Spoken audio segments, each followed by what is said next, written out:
अभी हमारा क्वेश्चन का अभी हम किस क्वेश्चन को डिस्कस करेंगे? क्वेश्चन नंबर है DR1029। इस क्वेश्चन में क्या बोला गया है? इस क्वेश्चन में बोला गया है कि काइनेटिक एनर्जी जो है, अगर एक सर्कुलर ट्रैक है, एक सर्कुलर ट्रैक पे अगर कोई पार्टिकल जा रहा है तो उसकी काइनेटिक एनर्जी K = AS² से वेरी कर रही है। तो हमको ये बताना है कि नेट फोर्स उस पे कितना काम करेगा। तो अगर हम नेट फोर्स को देखें तो नेट फोर्स क्या होता है? किसी भी पार्टिकल को अगर हम देखें, अगर कोई भी पार्टिकल अगर सर्कुलर ट्रैक पे है, ये अगर कोई भी पार्टिकल है, जैसे कि इसको थोड़े अच्छे से देख लेते हैं, हमारा जो कोई भी पार्टिकल अगर किसी सर्कुलर ट्रैक पे है तो उसका जो दो तरह का उस पर फोर्स आते हैं। एक तो मेरा टेंजेंशियल फोर्स है, ये टेंजेंशियल, जिसको हम लोग dV/dt के फॉर्म में डिनोट करते हैं, और एक फोर्स मेरा होता है सेंट्रीपिटल फोर्स, जो सेंटर की तरफ होता है, या उसको हम रेडियल फोर्स, सेंटर की तरफ जो होता है उसको हम लोग क्या बोलते हैं? V²/R। ये हमारा दूसरा फोर्स होता है जो कि सेंटर की तरफ लगता है, और ये मेरा क्या होता है? ये मेरा टेंजेंशियल फोर्स लगता है, जो टेंजेंशियल डायरेक्शन में वेलोसिटी को चेंज करने के लिए रिस्पॉन्सिबल होता है। अगर हम इन दोनों का अगर F नेट कैलकुलेट करें तो हमारा जो नेट फोर्स जो आता है वो मेरा क्या आ जाएगा? दोनों में मास से मल्टीप्लाई कर सकते हैं, m√AT का होल स्क्वायर प्लस AC का होल स्क्वायर।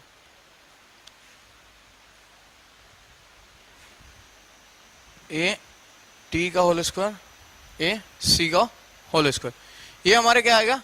F नेट आएगा। तो अब हम क्या करते हैं? कैलकुलेट करना शुरू करते हैं। हमारे पास दो वेरिएबल्स हैं, पहले हमको इसको कैलकुलेट करना है, फिर इसको कैलकुलेट करना है, फिर हमको आंसर तक जाना है। तो हम फॉर्मूला यही यूज करेंगे। तो हमारा अकॉर्डिंग टू क्वेश्चन हमारा K = कितना दिया हुआ है? AS²।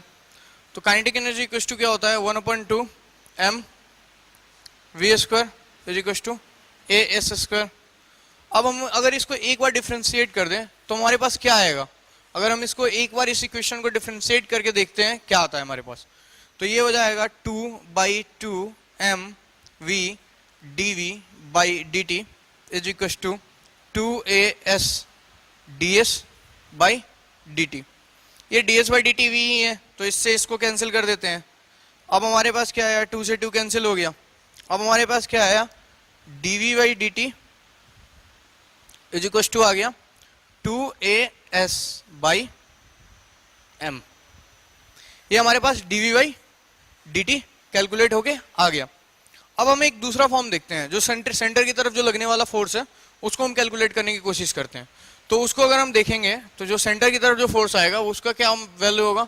1/2 mv² = AS²। ठीक। अब जो हमारे सेंटर की तरफ फोर्स लगने वाला है वो क्या है? mv²/r। मीन्स अगर हम इस क्वांटिटी को उधर ले जाएं और इस mv²/r को में अगर r का डिवीजन कर दें तो हमारे पास वो सेंटर की तरफ लगने वाला फोर्स का एक्सेलरेशन आ जाएगा। तो अगर हम उस एक्सेलरेशन की बात करें तो मेरे पास क्या आएगा? अगर हम उस एक्सेलरेशन की बात करें तो क्या होगा? मेरा v²/r होता है। तो अगर हम उसको देखें तो मेरा क्या हो जाएगा? 2AS²/m। ठीक, मेरे पास ये आ गया। अब हमको F नेट निकालना है। अब हमारे F नेट = क्या होगा? तो अब हम F नेट को कैलकुलेट करने की कोशिश करते हैं कि मेरा नेट फोर्स कितना लग रहा है। तो हमारा M बाहर आ जाएगा, M तो जो ये है वो मेरा है ही। अब हम क्या करेंगे? इसकी स्क्वायरिंग करेंगे और इसकी स्क्वायरिंग करेंगे और दोनों को जोड़ देंगे। तो अगर हम इन दोनों को देखते हैं तो मेरे पास क्या आंसर आता है? एक तो मेरे पास आ जाएगा 2AS/m का होल स्क्वायर प्लस 2AS²/m का होल स्क्वायर, ये हमारे पास टोटल आएगा। अगर हम इसमें से 2AS को अगर बाहर ले लें, क्योंकि स्क्वायरिंग के फॉर्म में है 2AS और m² भी स्क्वायरिंग के फॉर्म में, तो हम उसको रूट से बाहर लिख के 2AS/m लिख सकते हैं।